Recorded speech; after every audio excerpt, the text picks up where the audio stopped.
Première question pour toi, Christelle. Je te laisse prendre le micro. Déjà, bravo. Raconte-nous un peu ta course. Vous êtes le même podium qu'hier, dans un ordre différent. Raconte-nous toi ta course un peu. Ça s'est joué clairement en première ligne entre toi et Marianne. Ouais. Du coup, pour commencer avec le début de journée, c'est vrai que ce matin, un peu de fatigue quand même. Les essais, c'était dur, mais ouais, j'ai fait le premier tour, deuxième tour et reconcentré un peu plus en demi-finale.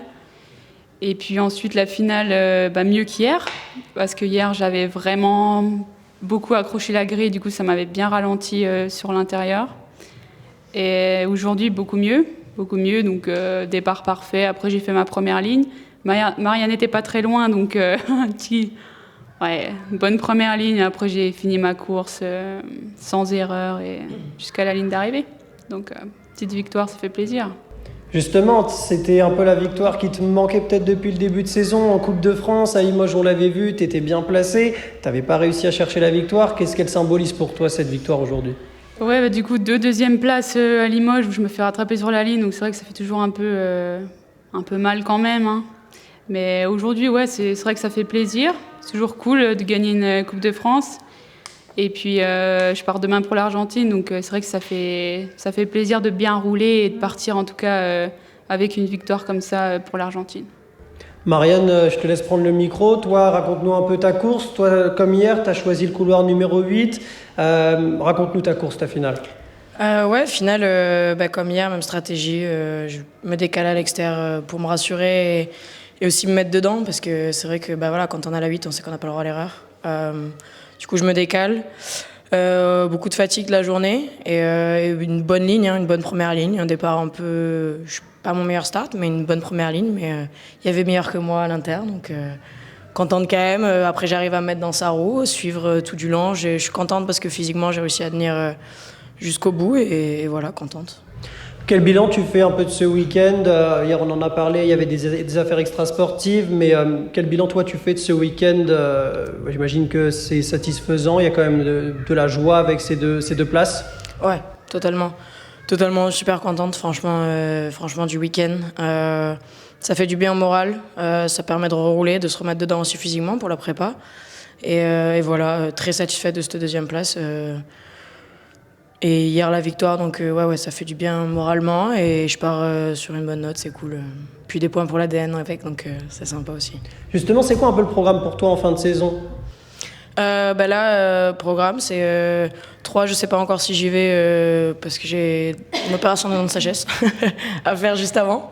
Donc je sais pas encore si j'y vais, mais essayer d'aller à Avignon et Saint-Etienne pour rouler, prendre un peu de vacances après pour souffler de beaucoup de choses. Et puis voir comment tout se passe et se repréparer pour l'année prochaine. Mathilde, je te laisse prendre le micro. 2 fois 3e, toi, quel bilan tu fais de ton week-end ? Un bon bilan, 2 podiums, ça, on crache pas dessus, même si j'aurais aimé monter un peu plus haut sur le podium. Mais c'est cool parce qu'aujourd'hui, pareil, j'étais fatiguée, je suis rentrée à minuit du contrôle antidopage. Donc ce matin, j'étais un peu fatiguée. Les 2 premiers tours ont été assez difficiles, la manche qualif et puis la demi. Et en finale, écoute, je suis à la 4. Je fais plutôt un bon départ comparé à hier, parce que hier, pareil, je loupe mon départ. Là, c'était un petit peu mieux. Et puis, je pense que j'ai fait une bonne première ligne. J'ai serré en fin de première ligne. Et puis, ça l'a fait. Je me positionne 3. Et puis, je garde la place jusqu'à la fin. Donc, plutôt contente de mes 2 jours. J'ai fait des tours propres, rapides, pas d'erreur. C'est cool. Même question que Marianne, quelle est un peu la fin de saison pour toi ? Justement, j'ai un rendez-vous la semaine prochaine avec Thibaut, le salarié du club, qui est du coup mon nouvel entraîneur et mon prep physique, pour voir justement un petit peu ce qu'on fait. Je pense qu'il y aura 3 pour les points de l'ADN et après peut-être pareil quelques indoors, mais à confirmer. C'est pas encore fixe, mais ce qui est sûr, c'est que je ferai les 2 Coupes du Monde qui seront en février l'année prochaine. Christelle, toi, tu vas être donc la seule ici à participer aux 2 dernières Coupes du Monde. Qu'est-ce que cette victoire, elle te permet d'acquérir pour les 2 dernières Coupes du Monde ? Même si, bien sûr, c'est très différent, c'est pas de la butte à 8 mètres. Du coup, de la confiance quand même, malgré le fait que ce soit une petite piste. Ça fait toujours plaisir de gagner et de faire des bons départs. Le départ, ça reste quand même assez pareil, en tout cas la première partie. Donc ça fait plaisir de voir que c'est régulier et que ça marche bien sur la piste aussi, sans même parler de but à 8 mètres, etc. Donc ouais, de la confiance et ouais, c'est le plus important. Justement, Mathilde a parlé des points DN, Marianne en a parlé aussi. Toi, voilà, vous étiez quasiment à domicile avec Land. Il y avait pas mal d'absents dans votre équipe un peu. À quel niveau l'équipe a été très importante ce week-end? Ouais, moi du coup, je suis clairement venue pour l'ADN parce qu'il y avait déjà Axel et Romain Maillet qui sont partis samedi en Argentine. Donc je suis un peu venue pour l'ADN, sinon je serais aussi partie avant. Mais ça a très bien marché, en tout cas pour le week-end, malgré les 2 absents qui sont quand même souvent sur le podium. Donc on a fait des belles performances hier avec Romain Racine qui gagne et aujourd'hui un peu moins bien en général pour l'ADN. Mais c'était un vraiment très bon week-end. Justement, ça fait plusieurs années que tu es quand même dans l'ADN de Land, plusieurs années que Land gagne des titres, termine dans le pire des cas 2e.